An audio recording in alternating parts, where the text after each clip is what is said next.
ನಮಸ್ಕಾರ. ಸುದ್ದಿ ಬ್ರಹ್ಮವಾಹಿನಿಯ ವ್ಯಕ್ತಿ ವಿಶೇಷ ಕಾರ್ಯಕ್ರಮಕ್ಕೆ ತಮಗೆಲ್ಲರಿಗೂ ಸ್ವಾಗತ.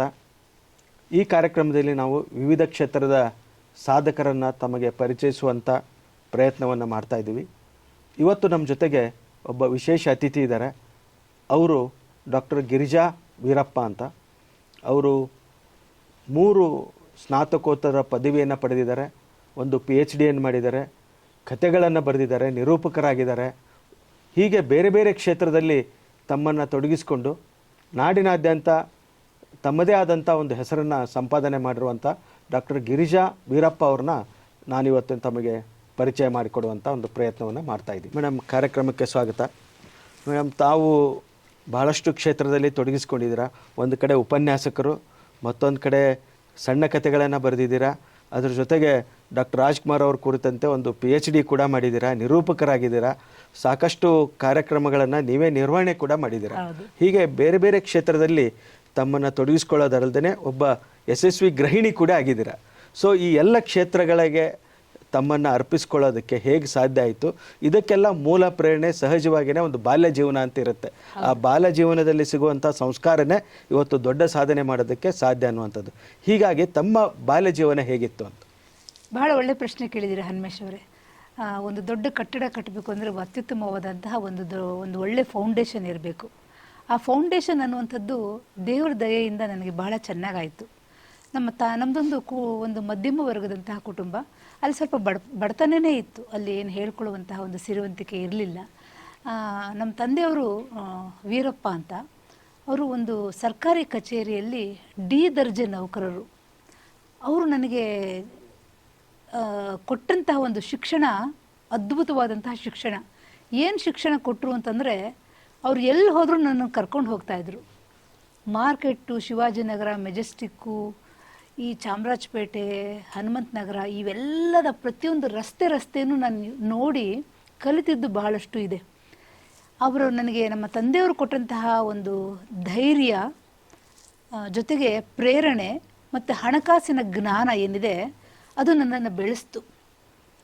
ನಮ್ಮ ತಾಯಿ ಒಬ್ಬಳು ಗೃಹಿಣಿ ಆಗೋಕ್ಕೆ ಏನು ಕಲಿಸ್ಕೊಡ್ಬೇಕೋ ಅದನ್ನು ಕಲಿಸ್ಕೊಟ್ರೆ, ವ್ಯವಹಾರ ಜ್ಞಾನವನ್ನು ಕೊಟ್ಟವರು ನಮ್ಮ ತಂದೆಯವರು.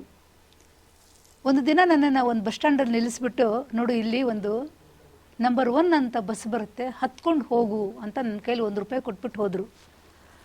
ನಾನು ಅಷ್ಟು ರಾತ್ರಿಯಲ್ಲಿ ನಾನೊಬ್ಬಳೇ ಮನೆಗೆ ಬಂದೆ ಬಸ್ ಹತ್ಕೊಂಡು. ಎಲ್ರಿಗೂ ಆಶ್ಚರ್ಯ ಆಯಿತು, ಇದೇನಿದು ಒಬ್ಬಳೇ ಮನೆಗೆ ಬಂದೆಲ್ಲ ಒಂದು ಹೆಂಗೆ ಅಂದರೆ, ನಮ್ಮ ಅಪ್ಪ ಅವರು ನನಗೆ ಕಲಿಸ್ಕೊಟ್ಟಿದ್ರು, ಹೆಣ್ಮಕ್ಳು ಏನು ಹೆದರ್ಕೋಬಾರ್ದು. ಅವ್ರನ್ನ ನನ್ನ ಜೊತೆ ನನ್ನನ್ನು ಕೈ ಹಿಡ್ಕೊಂಡು ಕರ್ಕೊಂಡು ಹೋಗ್ತಿರ್ಲಿಲ್ಲ.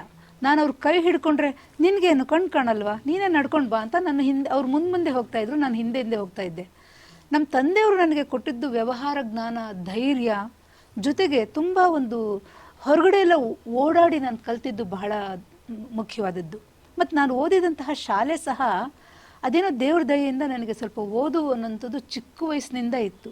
ಒಂದು ಕ್ಲಾಸಲ್ಲಿ ನಾನೇ ಲೀಡರ್ ಆಗಿರ್ತಿದ್ದೆ. 1ನೇ ಕ್ಲಾಸಿಂದ ಹಿಡಿದು ಒಂದು BCom ಓದೋವರೆಗೂ ನಾನೇ ಅದೇನೋ ನಂಗೆ ಗೊತ್ತಿಲ್ಲ, ದೇವ್ರ ದಯೆ ಒಂದು ಲೀಡರ್ಶಿಪ್ ನನ್ನಲ್ಲಿತ್ತು ಹನುಮೇಶ್. ಆ ಕಾರಣಕ್ಕಾಗಿ ನಾನು ಪ್ರತಿ ಸಲಿನೂ ನನಗೆ ಕತೆ ಹೇಳುವಂಥ ಕೆಲಸ ಕೊಡ್ತಾಯಿದ್ರು ನಮ್ಮ ಟೀಚರ್ಸ್ಗಳೆಲ್ಲ. ನನಗೆ ಎಷ್ಟು ಕತೆಗಳನ್ನು ಹೇಳುವಂಥದ್ದು. ಆ ಕಾರಣಕ್ಕಾಗಿ ನಾನು ಕತೆ ಪುಸ್ತಕಗಳನ್ನು ಮೊದಲಿಂದನೂ ಓದೋಕ್ಕೆ ಶುರು ಮಾಡಿದೆ. 2ನೇ ಕ್ಲಾಸಲ್ಲಿ ನಾನು ಓದಿದಂಥ ಪುಸ್ತಕಗಳು ಚಂದಮಾಮ. ನಾನು ಈಗಲೂ ಒಂದು ಕತೆ, 2ನೇ ಕ್ಲಾಸಲ್ಲಿ ಓದಿದ ಕತೆ ಈಗಲೂ ನನಗೆ ನೆನಪಿದೆ. ಭಯ ಎಂದರೇನು ಅಂತ ಒಂದು ಕತೆ ಓದಿದ್ದೆ. ಅದಂಥ ಅದ್ಭುತವಾದಂಥ ಕತೆ ಅಂದರೆ ಈಗಲೂ ನನಗೆ ನೆನಪಿದೆ. ಅದಾದಮೇಲೆ ನಾನು ಭಾರತ ಮಾತಾ ವಿದ್ಯಾಮಂದಿರ ಅಂತ ಒಂದು ಹನುಮಂತ ನಗರದಲ್ಲಿ ಅದ್ಭುತವಾದಂತಹ ಶಾಲೆ ಇದೆ. ಅಲ್ಲಿ ನಾನು ಓದೋಕ್ಕೆ ಹೋದೆ, ಹೈಸ್ಕೂಲು. ಅಲ್ಲಿ ರಾಮಾಯಣ, ಭಗವದ್ಗೀತೆ, ಶ್ರೀಕೃಷ್ಣ, ಇಸ್ಕಾನಿನ ಒಂದು ಕೃಷ್ಣನ ಭಗವದ್ಗೀತೆ ಮತ್ತು ವಿವೇಕಾನಂದರ ಚರಿತ್ರೆ, ಮತ್ತು ಪ್ರತಿ ಶುಕ್ರವಾರ ಸಂಜೆ ಕೊನೆ ಪೀಡಲ್ಲಿ ಒಂದು ಗಾಯನ ಅಂದರೆ ಭಕ್ತಿ ಪ್ರೇಯರು, ಮತ್ತು ಮಹಾತ್ಮ ಗಾಂಧೀಜಿಯವರ ಗಾಂಧೀಜಿ, ಇಷ್ಟೆಲ್ಲವನ್ನು ಅದ್ಭುತವಾಗಿ ನಮಗೆ ಹೇಳ್ಕೊಡ್ತಾ ಇದ್ರು. ಬಹುತೇಕ ನಿಮ್ಮ ಪ್ರಾಥಮಿಕ ಶಿಕ್ಷಣ, ನಿಮ್ಮ ಬಾಲ್ಯ ಜೀವನ ಎಲ್ಲ ಬೆಂಗಳೂರಿನಲ್ಲೇ ಆಗಿರುವಂಥದ್ದು. ಮತ್ತು ನಿಮ್ಮ ತಂದೆಯವರು ಕೊಟ್ಟಂಥ ಧೈರ್ಯ ಇವತ್ತು ಈ ಮಟ್ಟಕ್ಕೆ ನಿಮ್ಮನ್ನು ತಂದೆ ನಿಲ್ಲಿಸಿದೆ ಅಂತ. ಅದಕ್ಕೆ ಮೋಸ್ಟ್ಲಿ ನಿಮ್ಮ ಹೆಸರಲ್ಲಿ ಯೂಶಲಿ ಮದುವೆ ಆದಮೇಲೆ ಹೆಣ್ಮಕ್ಳು ತಂದೆ ಹೆಸರನ್ನ ಬದಲಾಗಿ ಗಂಡನ ಹೆಸರನ್ನ ಇಟ್ಕೊಳ್ತಾರೆ. ತಾವು ಇವತ್ತಿಗೂ ಕೂಡ ತಮ್ಮ ತಂದೆ ಹೆಸರನ್ನ ನಿಮ್ಮ ಜೊತೆಗೆ ಇಟ್ಕೊಂಡಿದ್ದೀರಾ. ಮದುವೆ ಆದಮೇಲೆ ನಾನು ನನ್ನ ಯಜಮಾನರು ಹೆಂಡತಿ ಅವ್ರ ಹೆಂಡತಿ ಅಂತಲೇ ಗುರುತಿಸ್ಕೊಳ್ತೀನಿ, ಅದರಲ್ಲಿ ಏನೂ ಇಲ್ಲ.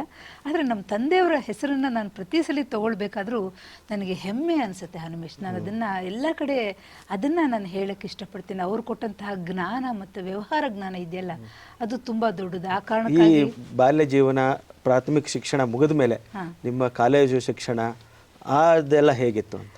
ನಾನು BCom ಓದಿದೆ. BCom ಓದ್ತಾ ನನಗೆ ಹಿಂದಿ ಬರ್ತಿರ್ಲಿಲ್ಲ. ಆಗ ನಾನು ಸ್ವಲ್ಪ ಹಿಂದಿ ಕ್ಲಾಸ್ಗೆಲ್ಲ ಸೇರಿಕೊಂಡಿದ್ದೆ. ಶ್ರೀ ಸರಸ್ವತಿ ಹಿಂದಿ ವಿದ್ಯಾಲಯ ಅಂತ ಶ್ರೀನಗರದಲ್ಲಿ ಈಗಲೂ ಇದೆ. ಅತ್ಯಂತ ಹಳೆಯ ಹಿಂದಿ ಪ್ರಚಾರಕ ಸಭಾ ಅದು. ಅಲ್ಲಿ ನಾನು ಹಿಂದಿ ಕಲ್ತ್ಕೊಂಡೆ BA. ಅದಾದಮೇಲೆ BComಗೆ ಹೋಗಿ ಯಾಕೋ ಮನಸ್ಸಾಗಲಿಲ್ಲ. ಅಲ್ಲಿರುವಂತಹ ಅಕೌಂಟ್ಸು, ಕ್ಯಾಸ್ಟ್, ಇನ್ಕಮ್ ಟ್ಯಾಕ್ಸು ಮುಂತಾದ ಸಬ್ಜೆಕ್ಟ್ಗಳು ನನ್ನನ್ನು ಯಾವತ್ತೂ ಅಟ್ರಾಕ್ಟ್ ಮಾಡಲೇ ಇಲ್ಲ. ಆದರೆ ಅದ್ರ ಜೊತೆಯಾಗಿ ನಾನು ಹಿಂದಿ BA ಏನು ಓದಿದ್ದೆ ಅಂದರೆ ಸೂರಜ್ ಸಾಹಿತ್ಯ ಅಥವಾ ಹಿಂದಿ ಸಾಹಿತ್ಯ ಏನಿದೆ, ಕಬೀರ್ ದಾಸರು, ಜಯಶಂಕರ್ ಪ್ರಸಾದ್, ಮಹಾದೇವಿ ವರ್ಮಾ ಮುಂತಾದಂತಹ ಹಿಂದಿ ಸಾಹಿತ್ಯ ನನ್ನನ್ನು ತುಂಬ ಆಕರ್ಷಣೆಗೊಳ ಮಾಡ್ತು. ಆ ಕಾರಣಕ್ಕಾಗಿ ನಾನು ಹಿಂದಿ BEdಗೆ ಹೊರಟೋದೆ. ಹಿಂದಿ BEd ಮುಗಿದ್ಮೇಲೆ ಮುಂದಿನ ಓದೇನು ಹಿಂದಿ MA. ಸೊ ಹಾಗಾಗಿ ಹಿಂದಿ MAಗೆ ಹೋದೆ. ಹಿಂದಿ MA ಮಾಡಿದ್ಮೇಲೆ ಅಯ್ಯೋ ನಾನು ಯಾಕೆ ಹಿಂದಿ ಭಾಷೆಯಲ್ಲಿ ಹಿಂದಿ MA ಮಾಡ್ತಿದ್ದೀನಿ, ನನ್ನ ಮಾತೃಭಾಷೆ ಕನ್ನಡದಲ್ಲಿ ನಾನು ಯಾಕೆ ಮಾಡ್ತಿಲ್ಲ ಅಂತ ಮತ್ತೆ ಕನ್ನಡ ಭಾಷೆಯಲ್ಲಿ ಹಿಂದಿ MA ಮಾಡಿದೆ. ನನಗೆ ಪತ್ರಿಕೋದ್ಯಮ ಮೊದಲಿಂದನೂ ಆಸಕ್ತಿ. ನನಗೆ ಈ ವಾಹಿನಿಗಳಲ್ಲೆಲ್ಲ ಕೆಲಸ ಮಾಡಿದ್ನಲ್ಲ, ಒಂದು ದಿನ ನನಗೆ ಜರ್ನಲಿಸಮಲ್ಲಿ ಏನಾದ್ರು ಮಾಡಬೇಕು ಅಂತ ಅನ್ನಿಸ್ತು. ನಾನು ಮತ್ತೆ ಬೆಂಗಳೂರು ಯೂನಿವರ್ಸಿಟಿಗೆ ಹೋಗಿ ನಾನು MA ಜರ್ನಲಿಸಮ್ ಮಾಡ್ತೀನಿ ಅಂತ ಹೇಳಿದೆ. ಅವ್ರು ಹೇಳಿದ್ರು ನೀವು ಈಗಾಗಲೇ 2 MA ಮಾಡಿದ್ದೀರಿ, ಮತ್ತೆ ನಿಮ್ಗೆ ಇನ್ನೊಂದು ಅವಕಾಶ ಕೊಡಲ್ಲ ಅಂತ. ನನಗೆ ಚಡಪಡಿಕೆ ಆಗ್ತಿತ್ತು, ಏನಾದ್ರು ಪತ್ರಿಕೋದ್ಯಮದಲ್ಲಿ ಏನಾದ್ರು ಪದವಿ ತಗೋಬೇಕು ಅಂತ. ಒಂದಿನ ನಾನು ಪೇಪರ್ ಓದಿದೆ, ಒಬ್ಬ ಖೈದಿ ಮೈಸೂರಿನಲ್ಲಿರುವಂತಹ KSOU ಎಕ್ಸಾಮನ್ನು ಬರೆಯೋಕ್ಕೆ ಒಬ್ಬ ಖೈದಿ ಬಂದು ತನ್ನ ಪತ್ರಿಕೋದ್ಯಮದ MA ಓದಿ ಎಕ್ಸಾಮ್ ಬರೆಯೋಕ್ಕೆ ಬಂದಿದ್ದಾನೆ ಅಂತ ನಾನು ಪತ್ರಿಕೆಯಲ್ಲಿ ಓದಿದೆ. ನಾನು ಬಾಲ್ಯದಿಂದಲೂ ಪತ್ರಿಕೆಯಲ್ಲೇ ನನಗೆ ವಿಪರೀತವಾದಂಥ ಆಸಕ್ತಿ ಇತ್ತು. ನಾನು ಓದ್ಕೋತಾ ಇದ್ದೆ ಪೇಪರ್ನ. ಪ್ರಜಾವಾಣಿ ನನ್ನನ್ನು ಬೆಳೆಸಿದಷ್ಟು ಬೇರೆ ಯಾವುದೂ ಬೆಳೆಸಲಿಲ್ಲ ಅಂತ ಹೇಳ್ಬೋದು. ಅಷ್ಟು ನಾನು ಪ್ರಜಾವಾಣಿಗೆ ಋಣಿಯಾಗಿದ್ದೇನೆ. ಸೊ ಹೌದಲ್ಲ, KSOUನಲ್ಲಿ ಏನೋ ಒಂದಿದೆ, ಅಲ್ಲಿ ಏನೋ ಪತ್ರಿಕೋದ್ಯಮದ ಇನ್ನೊಂದಿದೆ ಅಂತ ಮೈಸೂರಿಗೆ ಹೋಗಿ ಹುಡುಕಿ ಅಲ್ಲಿ MA ಜರ್ನಲಿಸಮ್ ಇತ್ತು, ಅಲ್ಲಿ ನಾನು ಮಾಡ್ಬೋದಾ ಅಂತ ಕೇಳಿದೆ. ಅಂದರೆ ಬೆಂಗಳೂರು ಯೂನಿವರ್ಸಿಟಿಲಿ ನಾನು ಮಾಡೋಕ್ಕಾಗಲ್ಲ, ಆಲ್ರೆಡಿ 2 MA ಆಗಿದೆ. ಇನ್ನೊಂದು MA ಎಲ್ಲಿ ಮಾಡ್ಬೋದು ಅಂದರೆ ಬೇರೆ ಯೂನಿವರ್ಸಿಟಿಯಲ್ಲಿ ಮಾಡ್ಬೋದು. ಹಾಗಾಗಿ ನಾನು ಏನು ಮಾಡ್ಬೋದು ಅಂದರೆ post graduation diploma in mass communication and ಜರ್ನಲಿಸಮನ್ನು ನಾನು ಮೊದಲು 1 ಇಯರ್ ಡಿಪ್ಲೊಮಾ ಮಾಡಿದೆ. ಅದಾದಮೇಲೆ ನೆಕ್ಸ್ಟ್ ಏನು ಮಾಡ್ಬೋದು, ನನ್ನ ಹತ್ರ ಆಯ್ಕೆ ಇದ್ದಿದ್ದು MA. ಈ PG ಡಿಪ್ಲೊಮಾ ಮಾಡಿದವರು 2nd ಇಯರ್ ಡೈರೆಕ್ಟ್ MA ಮಾಡ್ಬೋದಾಗಿತ್ತು, ಈಗಲೂ ಇದೆ ಅದು. ಹಾಗಾಗಿ MA ಮಾಡಿದೆ. ಈ 3 ಕನ್ನಡ MA ಆಯಿತು, ಹಿಂದಿ MA ಆಯಿತು, ಮತ್ತೆ ಜರ್ನಲಿಸಮ್ ಆಯಿತು, ಮತ್ತೆ ಇದಾದ್ಮೇಲೆ PhD ಬೇರೆ ಮಾಡಿದ್ದೀರಾ. ಅದು ಹೇಗೆ ಸಾಧ್ಯ ಆಯಿತು ಅಂತ? ಒಂದು ತುಡಿತ ಈ ಓದು ಅನ್ನೋಂಥದ್ದು ಹನುಮೇಶ್. ಯಾರು BCom ಮುಗಿದ್ರೆ ಗ್ರಾಜ್ಯುಯೇಷನ್ ಮುಗೀತು. ಇನ್ನೊಂದಿಲ್ಲಿ ಪ್ರಶ್ನೆ, ನೀವು PhD ಮಾಡೋ ಅಷ್ಟೊತ್ತಿಗೆ ನಿಮ್ಮ ಮದುವೆ ಆಗಿತ್ತಾ ಅಂತ? ನನ್ನ ಮದುವೆ ಆಗಿ ನನ್ನ ಮಗ ಇಂಜಿನಿಯರಿಂಗ್ ಕಾಲೇಜಿಗೆ ಹೋಗ್ತಿದ್ದ. ಅಂದ್ರೆ ಏನಾಗುತ್ತೆ, ಯೂಶಲಿ ಹೆಣ್ಮಕ್ಳಿಗೆ ಮದುವೆ ಆದ್ಮೇಲೆ ಆಸಕ್ತಿ ಹೋಗ್ಬಿಡುತ್ತೆ ಓದ್ನಲ್ಲಿ. ಬಟ್ ನೀವು ಮದುವೆ ಆಗಿ ಮಗು ಆದ್ಮೇಲೆನೂ ಓದಿದ್ದೀರ ಅಂದ್ರೆ ರಿಯಲಿ ಪ್ರತಿಯೊಂದು ನನಗೆ ಯಾವುದು ಸುಲಭವಾಗಿ ಸಿಗ್ಲೇ ಇಲ್ಲ ಹನುಮೇಶ್. ಪ್ರತಿಯೊಂದು ಕಷ್ಟಪಟ್ಟು ಹೋರಾಟ ಮಾಡಿ ಹೊಡೆದಾಡಿ ಬಡ್ದಾಡಿನೇ ಪಡ್ಕೋಬೇಕಾಯಿತು. ನಾನು MA ಓದ್ಬೇಕಾದ್ರೆ ನಾಳೆ MA ಎಕ್ಸಾಮ್ ಬರೀಬೇಕಾಗಿದೆ. ಅವತ್ತು ಹಿಂದಿನ ದಿನ ಜೋರು ನಮ್ಮ ಮನೆ ಮುಂದೆ ಯಾರೋ ಕಾರ್ಯಕ್ರಮ ಮಾಡಿ ಜೋರದಾಗಿ ಗಲಾಟೆ ಸೌಂಡು. ಅವ್ರಿಗೆ ರಾತ್ರಿ ಹೋಗಿ ಕೇಳ್ಕೊಂಡೆ ನಾಳೆ ಎಕ್ಸಾಮ್ ಇದೆ, ಸ್ವಲ್ಪ ಸೌಂಡ್ ಕಡಿಮೆ ಮಾಡಿ ಅಂತ. ಕೇಳಲಿಲ್ಲ. ಬೆಳಗ್ಗೆ ಎದ್ದು 4 ಗಂಟೆಗೆ ಪತ್ರಿಕೆ MA ಜರ್ನಲಿಸಮ್ ಓದೋಕ್ಕೆ ಶುರು ಮಾಡ್ತೀನಿ, 5 ಗಂಟೆಗೆ ಮತ್ತೆ ಹಾಡು ಹಾಕಿದ್ರು. ಅವ್ರು ಹೇಳೋಕ್ಕಾಗ್ತಿರ್ಲಿಲ್ಲ. ನಾನು ಅವತ್ತಷ್ಟು ಹಠಕ್ಕೆ ಬಿದ್ದು ನಾನು ಓದಿದೆ. ಈ ಓದು ಅನ್ನೋಂಥದ್ದು ನಿರಂತರವಾಗಿರಬೇಕು. ನಮ್ಮನ್ನು ಓದು ಅಂದರೆ BCom ಮುಗಿದೋದ ತಕ್ಷಣ ಓದು ಮುಗಿದೋಯ್ತು ನಿನ್ನ ಪೋಸ್ಟ್ ಇದು PhD ಎಲ್ಲ ಹಂಪಿ ಯೂನಿವರ್ಸಿಟಿ ಎಲ್ಲ? ಹೌದು, ಹಂಪಿ ಯೂನಿವರ್ಸಿಟಿ. ಯಾವ ಸಬ್ಜೆಕ್ಟ್ ಮೇಲೆ ಮಾಡಿದ್ರು? ಈಗ ನನಗೆ ಮೊದಲಿಂದನೂ ನನಗೆ ಸಬ್ಜೆಕ್ಟ್ ಮೇಲೆ ಸ್ವಲ್ಪ ಕನ್ಫ್ಯೂಷನ್ ಇತ್ತು. ಪುಟ್ಟಣ್ಣ ಕಣಗಾಲ್ ಅವ್ರ ಚಿತ್ರಗಳು ಮಾಡೋಣವಾ ಅಥವಾ ಇನ್ಯಾವುದೋ ಮಾಡೋಣವಾ, ಬೇರೆ ಬೇರೆ ಈ ಥರದ್ದೆಲ್ಲ ಇತ್ತು. ಆದರೆ ರಾಜ್ಕುಮಾರ್ ಅವ್ರ ಚಿತ್ರಗಳು ನನ್ನ ಬಹಳಷ್ಟು ಆಕರ್ಷಣೆ ಮಾಡಿದ್ದು. ನಾನು ಮೊದಲಿಂದ ಚಿಕ್ಕವರಿಂದ ಅವ್ರ ಚಿತ್ರಗಳನ್ನು ನೋಡಿ ಬೆಳೆದೆ. ಆಮೇಲೆ ನಮ್ಮ ಗೈಡ್ನೆಲ್ಲ ಮಾತಾಡಿಸಿ ನೋಡಿದಾಗ ಇಲ್ಲ, ರಾಜ್ಕುಮಾರ್ ಅವ್ರ ಮೇಲೆ ಯಾರೂ ಮಹಿಳೆಯರು ಸಂಶೋಧನೆ ಮಾಡಿಲ್ಲ ಅನ್ನೋಂಥದ್ದು ವಿಚಾರಗಳು ಹೇಳಿದರು. ಸೊ ನಾನೊಬ್ಬಳು ಪ್ರಥಮ ಮಹಿಳೆ ರಾಜ್ಕುಮಾರ್ ಅವರ ಚಿತ್ರಗಳ ಮೇಲೆ ಸಂಶೋಧನೆ ಮಾಡಿದ ಮೊದಲನೇ ಮಹಿಳೆ. ಆಮೇಲೆ ನಾನು ಮಾಡಿದ್ಮೇಲೆ ನಂಗೆ ಗೊತ್ತಾಯಿತು. ನಾನು ಆವಾಗ ರಿಸರ್ಚ್ ಎಲ್ಲ ಮಾಡಿದಾಗ ನಂಗೆ ಅಷ್ಟು ಮಾಹಿತಿ ಇರಲಿಲ್ಲ. ಸೊ ಹೀಗಾಗಿ ಯಾವ ಚಿತ್ರನ ಆಯ್ಕೆ ಮಾಡ್ಕೋಬೋದು, ರಾಜ್ಕುಮಾರ್ ಅವರು ಸಬ್ಜೆಕ್ಟ್ ಒಂದೇ, ಆದರೆ ಅದರಲ್ಲಿ ಸಮುದ್ರದಂತೆ ಸಾಗರದಂತೆ ಸಬ್ಜೆಕ್ಟ್ ಇದೆ. ಅದರಲ್ಲಿ ಯಾವ ವಿಷಯನ ಆಯ್ಕೆ ಮಾಡ್ಕೋತೀರಾ ಸಂಶೋಧನೆಗೆ ಅಂದಾಗ ನನಗೆ ಮೊದಲು ಜಾನಪದದ ಮೇಲೆ ವಿಶೇಷ ಆಸಕ್ತಿ ಇತ್ತು. ಸೊ ಹಾಗಾಗಿ ಜಾನಪದ ವಿಭಾಗದಲ್ಲಿ ಹೋಗಿ ನಾನು ರಿಜಿಸ್ಟ್ರೇಷನ್ ಮಾಡಿದ್ದೆ. ಸೊ ರಾಜ್ಕುಮಾರ್ ಅವ್ರ ಚಿತ್ರಗಳಲ್ಲೇ ಜಾನಪದ ಅಂಶಗಳನ್ನು ಏನಿದೆ ಅದನ್ನು ಹುಡುಕುವಂತ ಒಂದು ಕೆಲಸವನ್ನ ನಾನು ಸೊ ಅಲ್ಲಿಗೆ ನಿಮ್ದು 3 ಪೋಸ್ಟ್ ಗ್ರಾಜುಯೇಷನ್ ಆಯ್ತು, ಒಂದು PhD ಆಯ್ತು. ಈ ನಡುವೆ ನಿಮ್ಮ ಕೌಟುಂಬಿಕ ಜೀವನ ಹೇಗಿತ್ತು? ನಿಮ್ಮ ಪತಿಯವರ ಸಹಕಾರ, ಮನೆಯವರ ಸಹಕಾರ ಹೇಗಿತ್ತು? ನೋಡಿ, ನಮ್ಮ ಹೆಣ್ಮಕ್ಳು ಬೇರೆ ದೇಶ ಬೇರೆ ವಿಚಾರ. ಭಾರತ ದೇಶದಲ್ಲಿ ನಾವು ಒಂದು 25 ವಯಸ್ಸಿನವರೆಗೂ ನಾವು ತವ್ರ ಮನೇಲಿ ಇರ್ತೀವಿ. ಇನ್ನು ಮಿಕ್ಕಿದ 75 ವಯಸ್ಸು ನಾವು ನಮ್ಮ ಗಂಡನ ಮನೇಲಿ ಇರ್ತೀವಿ. ನಾನು ಹೊರಗಡೆ ಏನಾದರೂ ಆಗಿರ್ಬೋದು, ಲೆಕ್ಚರರ್ ಆಗಿರ್ಬೋದು, ಪ್ರೊಫೆಸರ್ ಆಗಿರ್ಬೋದು, ಮನೆಗೆ ಬಂದಮೇಲೆ ನಾನು ಗೃಹಿಣಿ. ನನ್ನ ಮಗನಿಗೆ ನಾನು ತಾಯಿ, ನನ್ನ ಗಂಡನಿಗೆ ನಾನು ಹೆಂಡತಿ.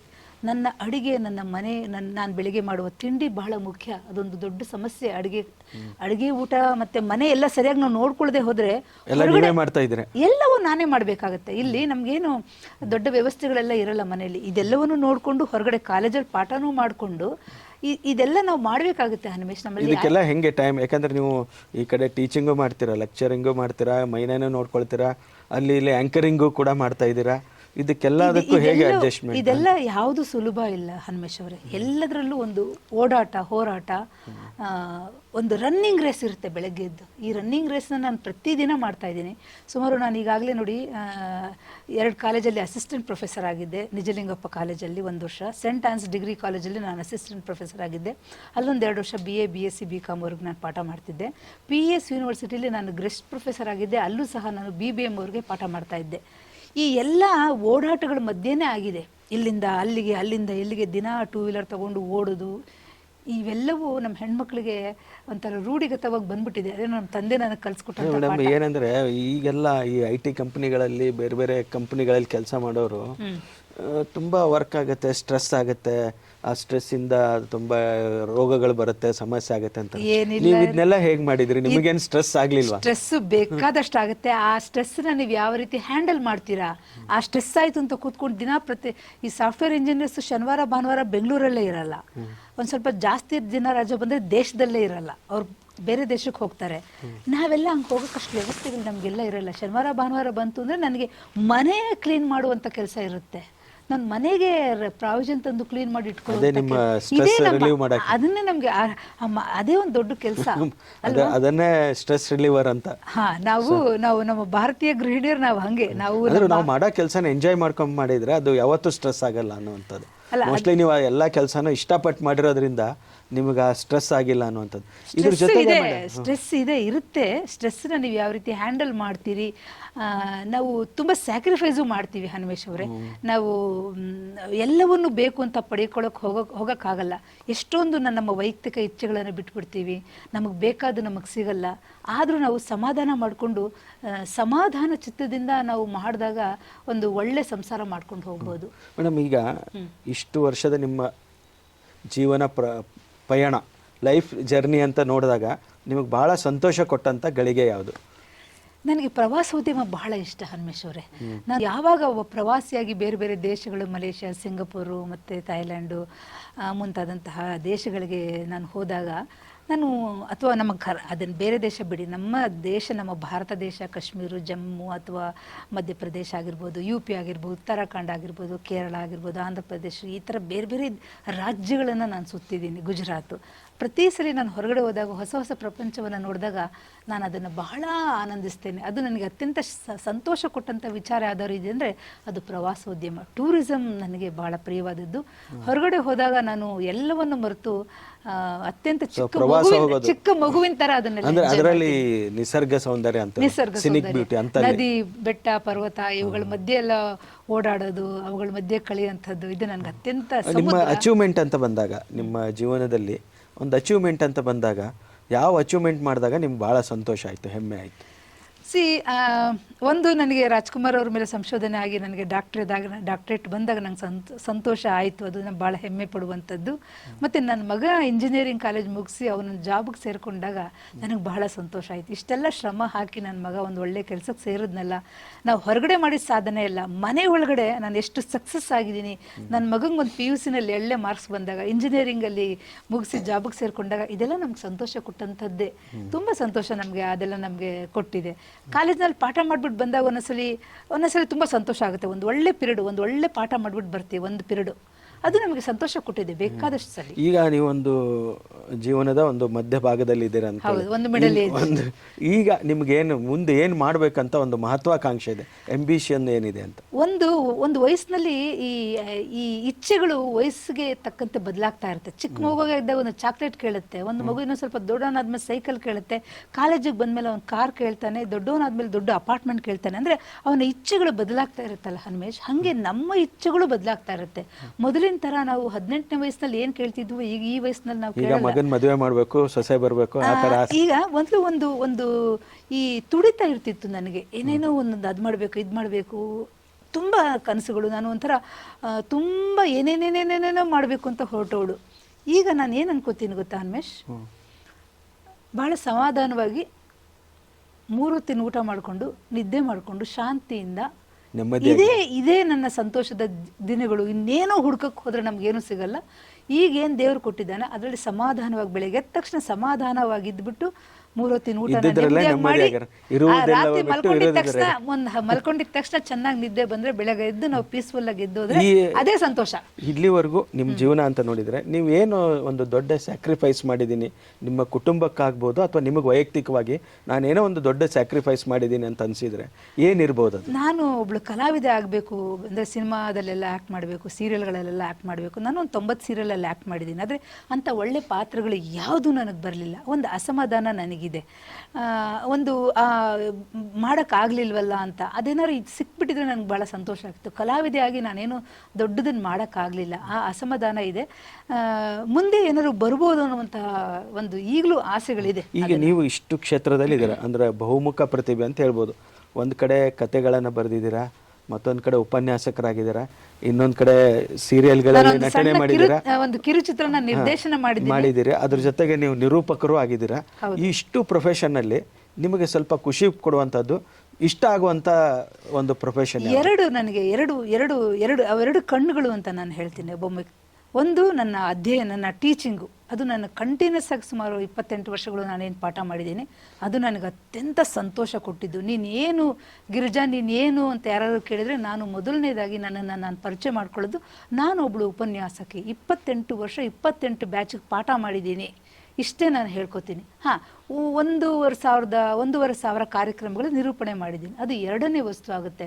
ಆದರೆ ಇಷ್ಟು ಮಕ್ಕಳಿಗೆ ನನ್ನ ವಿದ್ಯೆನ ಮಕ್ಕಳಿಗೆ ನಾನು ಧಾರೆ ಎರೆದಿದ್ದೀನಲ್ಲ, ಅದು ನನಗೆ ಅತ್ಯಂತ ಸಂತೋಷ ಕೊಟ್ಟಿದೆ. ನಿರೂಪಣೆ ಮಾಡಿರೋಂಥದ್ದು ಅದು ಪ್ರೀತಿಯ ಹವ್ಯಾಸ. ಅದು ಒಂದು ವೇದಿಕೆಗೆ ಹೋಗಿ ಒಂದು ಕಾರ್ಯಕ್ರಮ ಮಾಡಿಬಿಟ್ಟು ಬಂದಾಗ ಸಂತೋಷ, ಅದು ನನಗೆ ಸಂತೋಷ.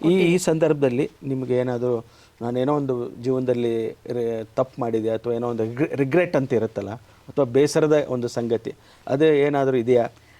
ಬೇಸರಗಳು ಇದೆ ಹನುಮೇಶ್ವರ, ಇಲ್ಲ ಅಂತ ಹೇಳಿದ್ರೆ ತುಂಬ ತಪ್ಪಾಗ್ಬಿಡುತ್ತೆ, ಸುಳ್ಳಾಗ್ಬಿಡುತ್ತೆ. ಕಾರ್ಯಕ್ರಮ ನಿರೂಪಣೆ ಅಂತ ಬಂದಾಗ ಅವಕಾಶಗಳು ಸಿಗದೇ ಇದ್ದಾಗ ನಾನು ಮುಖ್ಯಮಂತ್ರಿಯವರ ಮನೆ ಮುಂದೆ ಹೋಗಿ ಒಬ್ಬಳೇ ಕೂತ್ಕೊಂಡು ಒಂಟಿಯಾಗಿ ನಾನು ಹೋರಾಟ ಏನು ಮಾಡಿದೆ, ಆ ಹೋರಾಟಕ್ಕೆ ನನಗೆ ಸರಿಯಾಗಿ ಪ್ರತಿಫಲ ಸಿಗಲಿಲ್ಲ. ಅದೇನಾಯಿತು ಅಂತಂದರೆ ಹೋರಾಟ ಆಗೇ ಉಳಿತು. ನಾನು ಯಾಕೆ ಹೋರಾಟ ಮಾಡಿದೆ ಅನ್ನೋದನ್ನು ಯಾವುದೇ ಮಾಧ್ಯಮಗಳಾಗಲಿ, ನಮ್ಮ ಕಾರ್ಯಕ್ರಮ ನಿರೂಪಕರ ಒಂದು ಸಂಘ ಏನಿದೆ ಅದೆಲ್ಲ ಅವ್ರು ಯಾರೂ ನನ್ನನ್ನು ಗುರುತಿಸಲಿಲ್ಲ.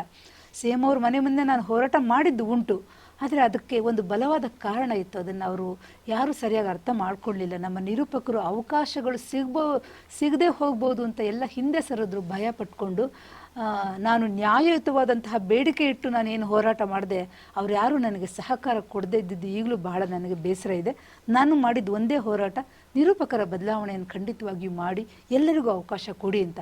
ನಾನು ಸರ್ಕಾರಿ ಕಾರ್ಯಕ್ರಮಗಳು ಎಲ್ಲೂ ನನಗೆ ಅವಕಾಶ ಕೊಡಿ ಅಂತ ನಾನು ಹೋರಾಟ ಮಾಡಲೇ ಇಲ್ಲ. ನಿಮ್ಮಲ್ಲಿ ಒಬ್ಬರು ಹೋರಾಟಗಾರರು ಇದ್ದಾರೆ ಅಂತ? ಖಂಡಿತವಾಗಿ ನಾನು ಹಲವಾರು ಹೋರಾಟಗಳಲ್ಲಿ ಭಾಗವಹಿಸಿದ್ದೇನೆ. ನನಗೆ BBMP ಟಿಕೆಟ್ ಕೊಡಿ ಕಾರ್ಪೊರೇಟರ್ ಆಗಿ ಅಂತ ಹೇಳಿ ನಾನು ನಮ್ಮ BJP ಆಫೀಸ್ ಮುಂದೆ ನಾನು ಒಬ್ಬಳೇ ಕೂತ್ಕೊಂಡು ಒಂಟಿಯಾಗಿ ಹೋರಾಟ ಮಾಡಿದಾಗ ನನ್ನ ಬೇರೆ ಮಹಿಳಾ ಕಾರ್ಯಕರ್ತರು, ನಮ್ಮ BJP ಕಾರ್ಯಕರ್ತರನ್ನೆಲ್ಲ ಕರೆದೆ, ಬನ್ನಿ ಹೋರಾಟ ಮಾಡೋಣ ಅಂತ. ಯಾರೂ ಧೈರ್ಯ ತೋರಿಸಲಿಲ್ಲ. ಅವತ್ತು ನಾನು ಒಬ್ಬಳೇ ಹೋಗಿ ಮಹಿಳೆಯರ ಪರವಾಗಿ ನಾನು ಹೋರಾಟ ಮಾಡಿದ್ದು ಮಹಿಳಾ ಕಾರ್ಯಕರ್ತರಿಗೆ ನೀವು ಟಿಕೆಟ್ ಕೊಡಿ ಅಂತ ಒಬ್ಬಳೇ ಕೂತ್ಕೊಂಡು ಹೋರಾಟ ಮಾಡಿದ್ನಲ್ಲ, ಬೇರೆ ರಾಜಕೀಯ ಪ್ರವೇಶ ಮಾಡುವಂತ ಆಸಕ್ತಿನೂ ಇತ್ತು. ಇತ್ತು. ಈಗಲೂ ನಾನು BJPಯಲ್ಲಿ ಸಕ್ರಿಯ ಕಾರ್ಯಕರ್ತೆ. ನಾನು ವಿಶ್ವ ಹಿಂದೂ ಪರಿಷತ್ನಲ್ಲಿ ಮೂಲತಃ ಗುರುತಿಸ್ಕೊಂಡವಳು. ಆನಂತರ ನಾನು 87ನಲ್ಲಿ ಅಖಿಲ ಭಾರತೀಯ ವಿದ್ಯಾರ್ಥಿ ಪರಿಷತ್ನಲ್ಲಿ ABVPನಲ್ಲಿದ್ದೆ. ಹೋರಾಟಗಳು ಬೇಕಾದಷ್ಟು MLA MLC ಎಲೆಕ್ಷನ್ಗೆಲ್ಲ ಕೆಲಸ ಮಾಡಿದ್ದೀನಿ, ಹೋರಾಟ ಮಾಡಿದ್ದೀನಿ. ಆದರೆ ಮಹಿಳಾ ಕಾರ್ಯಕರ್ತರನ್ನು ಗುರುತಿಸಲಿಲ್ಲ ಅನ್ನುವಂತಹ ಒಂದು ಅಸಮಾಧಾನ, ಬೇಸರ ಇದೆ ಈಗ. ಕೊನೆಯದಾಗಿ ಮೇಡಮ್, ಈ ನಿಮ್ಮ ಒಟ್ಟಾರೆ ನಿಮ್ಮ ಜೀವನದ ಸಾಧನೆಗೆ ನೀವು ಪರ್ಸೆಂಟೇಜ್ ವೈಸ್ ಮಾರ್ಕ್ಸ್ ಕೊಡೋದಾದರೆ ಇದಕ್ಕೆ ನಿಮ್ಮ ಸ್ವಂತ ಪ್ರಯತ್ನ ಎಷ್ಟು ಕಾರಣ, ನಿಮ್ಮ ತವರು ಮನೆಯ ಅಂದರೆ ನಿಮ್ಮ ತಂದೆ ತಾಯಿಯವರ ಕಾಂಟ್ರಿಬ್ಯೂಷನ್ ಎಷ್ಟು, ನಿಮ್ಮ ಗಂಡನ ಮನೆಯವರ ಕಾಂಟ್ರಿಬ್ಯೂಷನ್ ಎಷ್ಟು? ನೀವು ಪರ್ಸೆಂಟೇಜ್ ಕೇಳ್ತಿರೋದ್ರಿಂದ ನಾನು ಪರ್ಸೆಂಟೇಜಲ್ಲೇ ಹೇಳಬೇಕಾಗತ್ತೆ. ಮೊದಲನೇ ಒಂದು 10% ನಾನು ನಮ್ಮ ತಂದೆಗೆ, ಒಂದು 10% ನಮ್ಮ ತಾಯಿಗೆ ನಾನು ಕೊಡೋಕ್ಕೆ ಇಷ್ಟಪಡ್ತೀನಿ. ಒಂದು 30% ನಮ್ಮ ಯಜಮಾನರು ನನಗೆ ತುಂಬ ವ್ಯವಹಾರ ಜ್ಞಾನವನ್ನು ಕೊಟ್ಟರು. ಒಂದು ದಿನ ಇದನ್ನು ಮಾಡಬೇಡ, ಅಲ್ಲಿಗೆ ಹೋಗಬೇಡ, ಅವ್ರನ್ನ ಭೇಟಿ ಮಾಡಬೇಡ, ಮಾತಾಡಬೇಡ, ಯಾವುದೇ ನಿಯಮಗಳನ್ನು ಹಾಕಲಿಲ್ಲ. ಅವರು ನನ್ನನ್ನು ಮುಕ್ತವಾಗಿ ಬೆಳೆಯೋಕ್ಕೆ ಬಿಟ್ಟರು. ಅದನ್ನು ನಾನು ಕೊಡ್ಬೋದು. ಇನ್ನೊಂದು 50% ನನಗಾಗಿರುವಂತಹ ಅವಮಾನಗಳು, ಬೇಸರ, ದುಃಖ, ಗೆಲ್ಲಲೇಬೇಕು ಅನ್ನುವಂತಹ ಹಠ, ಮತ್ತು ಅದೇನೋ ದೇವ್ರು ನನಗೆ ವಿದ್ಯೆ ಕೊಟ್ಟ, ಏನೂ ಕೊಡಲಿಲ್ಲ ನನಗೆ. ಲಕ್ಷ್ಮಿ ಅಂತೂ ಇಲ್ಲ, ಸರಸ್ವತಿ ಮಾತ್ರ ಸದಾಕಾಲ ನನಗೆ ಒಲಿದ್ಲು. ದೇವ್ರು ಕೊಟ್ಟಂತಹ ಒಂದು ವರ ವಿದ್ಯೆ. ಆ ವಿದ್ಯೆ ಮತ್ತು ನನ್ನಲ್ಲಿದ್ದಂತಹ ಹಠ, ಛಲ, ಮಾಡಲೇಬೇಕು ಅನ್ನುವಂಥ ಒಂದು ಕೆಟ್ಟ ಹಠ ಏನಿತ್ತು, ಅದು ನನ್ನನ್ನು ಮತ್ತೆ ಮತ್ತೆ ಹೊಸ ಹೊಸ ಕೆಲಸ ಮಾಡೋಕ್ಕೆ ನನ್ನನ್ನು ಪ್ರೇರೇಪಿಸ್ತು. ಅದಕ್ಕೆ ನಾನು ನನ್ನಲ್ಲಿರುವಂತಹ ಛಲ, ಹಠಕ್ಕೆ ನನಗೆ ನಾನೇ 50 ಮಾರ್ಕ್ಸ್ ಕೊಟ್ಕೋಬೋದು. ಅಂದರೆ ಸೆಲ್ಫ್ ಮೇಡ್ ಮ್ಯಾನ್, ನಿಮ್ಮ ಸ್ವಂತ ಪ್ರಯತ್ನ ಜಾಸ್ತಿ ಇದೆ. ಸೆಲ್ಫ್ ಮೇಡ್ ಮ್ಯಾನ್ ಯಾರೂ ಇಲ್ಲ. ನಾವೆಲ್ಲ ಎಲ್ಲರ ಪ್ರೀತಿ, ಆಶೀರ್ವಾದ, ದಯೆ ಇದೆಲ್ಲ ಪಡ್ಕೊಂಡೇ ನಾವು, ಕುಟುಂಬ, ಜೊತೆಗಿರೋರು, ಸ್ನೇಹಿತರು, ಎಲ್ಲರ ಕಾಂಟ್ರಿಬ್ಯೂಷನ್. ಕೊನೆಯದಾಗಿ ಮೇಡಮ್, ಈ ಮಹಿಳೆಯರಿಗೆ ವಿಶೇಷವಾಗಿ ನಮ್ಮಲ್ಲಿ ಭಾಳಷ್ಟು ಜನ ಇವತ್ತು ಸಾಕಷ್ಟು ಜನ ಮಹಿಳೆಯರು ಹೊರಗಡೆ ಬರ್ತಾ ಇದ್ದಾರೆ. ಆದರೂ ಕೂಡ ಮಹಿಳೆಯರಂದಾಗ ಅವರು ಮನೆಗೆ ಸೀಮಿತ, ಗಂಡ ಸಂಸಾರಕ್ಕೆ ಸೀಮಿತ ಆಗುವಂಥವರು ಭಾಳಷ್ಟು ಜನ ಇದ್ದಾರೆ. ಆದರೆ ಹೊರಗಡೆ ಬಂದು ಕೂಡ ಯಶಸ್ವಿಯಾಗಿ ನಾವು ಸಾರ್ವಜನಿಕ ಜೀವನವನ್ನು ನಡೆಸ್ಬೋದು ಮತ್ತು ಕುಟುಂಬವನ್ನು ನಿರ್ವಹಣೆ ಮಾಡ್ಬೋದು. ಮತ್ತು ಹೆಣ್ಮಕ್ಕಳಿಗೆ ಹೊರಗಡೆ ಬಂದಾಗ ಸಾಕಷ್ಟು ಸವಾಲುಗಳು ಬರುತ್ತೆ. ಈ ಪುರುಷ ಪ್ರಧಾನ ಸಮಾಜದಲ್ಲಿ ಸಾಕಷ್ಟು ಹೆಣ್ಮಕ್ಕಳಿಗೆ ಅವ್ರದ್ದೇ ಆದ ಸಮಸ್ಯೆಗಳು ಬರುತ್ತೆ. ಸೊ ಇಂಥ ಒಂದು ಸಂದರ್ಭಗಳು ಬಂದಾಗ ಹೇಗೆ ನಿಭಾಯಿಸಬೇಕು, ಹೇಗೆ ಸಮಚಿತ್ತದಿಂದ ನಡ್ಕೊಳ್ಬೇಕನ್ನುವಂಥ ಒಂದು ಸಣ್ಣ ಸಂದೇಶವನ್ನು ಮಹಿಳೆಯರಿಗೆ. ಕೊನೆಯ ಮಾತು ಹೇಳಬೇಕು ಅಂತಂದರೆ ಅದಕ್ಕೆ ನಾನೇ ಉದಾಹರಣೆ. ನಾನು ನನ್ನ ಜೀವನದಲ್ಲಿ ಎದುರಿಸಿದಂತಹ ಸವಾಲುಗಳು ಅಸಂಖ್ಯಾತ, ಕೌಂಟ್ಲೆಸ್. ಅದನ್ನೆಲ್ಲ ನಾನು ದಾಟ್ಕೊಂಡು ಇಲ್ಲಿವರೆಗೂ ನಾನು ಬಂದಿದ್ದೀನಿ. ಉಪನ್ಯಾಸಕಿಯಾಗಿ ನಾನು ಗೆದ್ದಿದ್ದೀನಿ, ಕಾರ್ಯಕ್ರಮ ನಿರೂಪಣೆ ನಾನು ಮಾಡಿದ್ದೀನಿ, ಮತ್ತು ಮನೆಯಲ್ಲಿ ಗೃಹಿಣಿಯಾಗಿ ಎಲ್ಲ ಕೆಲಸವನ್ನು ನಾನು ಮಾಡಿಕೊಂಡು ಬಂದಿದ್ದೀನಿ. ಅಂದರೆ ನಮ್ಮಲ್ಲಿ ಅಪಾರವಾದಂತಹ, ನಮ್ಮಲ್ಲಿ ನಮಗೆ ನಂಬಿಕೆ ಇರಬೇಕು. ನಾನು ಮಾಡ್ತೀನಿ ಇಷ್ಟು ಅಚಲವಾದಂಥ ನಂಬಿಕೆ ಯಾವ ವ್ಯಕ್ತಿಗಿರ್ತದೋ, ಅಪಮಾನ ಅವಮಾನಗಳಾದರೂ ಸಹ ಸಹಿಸ್ಕೊಂಡು ಮುಂದೆ ಹೋಗುವಂಥ ಧೈರ್ಯ, ಛಲ, ಸಾಹಸಗಳು ಯಾವ ಹೆಣ್ಮಗಳಲ್ಲಿರುತ್ತೋ ಅವಳು ಖಂಡಿತವಾಗಿ ಮುಂದುವರಿತಾಳೆ. ನೀವು ಜೀವನದಲ್ಲಿ ಏನೋ ಯಾವತ್ತೋ ನೀವು ಸೋಲ್ಬಹುದು, ಆದರೆ ಅದನ್ನ ಇದನ್ನೆಲ್ಲ ಪಾಸಿಟಿವ್ ಆಗಿ ಯೋಚನೆ ಮಾಡಿ. Self confidence. ವೀಕ್ಷಕರೇ, ಇಲ್ಲಿವರೆಗೂ ಡಾಕ್ಟರ್ ಗಿರಿಜಾ ವೀರಪ್ಪ ಅವರ ಸಂದರ್ಶನವನ್ನು ತಾವೆಲ್ಲ ಗಮನಿಸಿದ್ದೀರ. ಬೇರೆ ಬೇರೆ ಕ್ಷೇತ್ರದಲ್ಲಿ ಭಾಳ ವಿಶಿಷ್ಟವಾದಂಥ ಕ್ಷೇತ್ರಗಳನ್ನ ಆಯ್ಕೆ ಮಾಡಿಕೊಂಡು ಎಲ್ಲ ಕ್ಷೇತ್ರದಲ್ಲಿ ತಮ್ಮದೇ ಆದಂಥ ಛಾಪನ್ನು ಮೂಡಿಸಿದ್ದಾರೆ. ಮತ್ತು ಅವರಲ್ಲಿ ಒಬ್ಬ ಛಲಗಾತಿ ಮತ್ತು ಹೋರಾಟಗಾರ್ತಿ ಕೂಡ ಇದ್ದಾರೆ ಅನ್ನುವಂಥದ್ದು ಈ ಸಂದರ್ಶನದ ಮೂಲಕ ನಮಗೆ ಗೊತ್ತಾಗಿರುವಂಥದ್ದು. ಬೇರೆ ಮಹಿಳೆಯರಿಗೂ ಕೂಡ, ಅದರಲ್ಲೂ ಮನೆಯಿಂದ ಹೊರಗಡೆ ಬಂದು ಸಾಧನೆ ಮಾಡುವಂಥ ಮಹಿಳೆಯರಿಗೆ ಎಷ್ಟೆಲ್ಲ ಸವಾಲುಗಳು ಬರುತ್ತೆ, ಅದನ್ನು ಹೇಗೆ ಸಮಚಿತ್ತದಿಂದ ಎದುರಿಸಿ ಹೊರಗೂ ಮತ್ತು ಒಳಗೂ ಗೃಹಿಣಿಯಾಗಿ ಮತ್ತು ಸಾರ್ವಜನಿಕ ಬದುಕಿನಲ್ಲೂ ಹೇಗೆ ಯಶಸ್ವಿ ಆಗಬೇಕನ್ನುವಂಥದ್ದಕ್ಕೆ ಡಾಕ್ಟರ್ ಗಿರಿಜಾ ವೀರಪ್ಪ ಅವರು ನಮ್ಮ ಮುಂದೆ ಒಂದು ಒಳ್ಳೆಯ ಉದಾಹರಣೆ ಅಂತ ನಾನು ಹೇಳೋಕ್ಕೆ ಇಷ್ಟಪಡ್ತೀನಿ. ಅವರ ಈ ಸಂದರ್ಶನವನ್ನು ಮುಗಿಸ್ತಾ ಇದ್ದೀನಿ ಮತ್ತು ಈ ಸಂದರ್ಶನಕ್ಕಾಗಿ ಅವರಿಗೆ ನಾನು ಧನ್ಯವಾದಗಳನ್ನು ಕೂಡ ಅರ್ಪಿಸ್ತಾ ಇದ್ದೀನಿ. ಧನ್ಯವಾದಗಳು. Thank you sir. Thank you.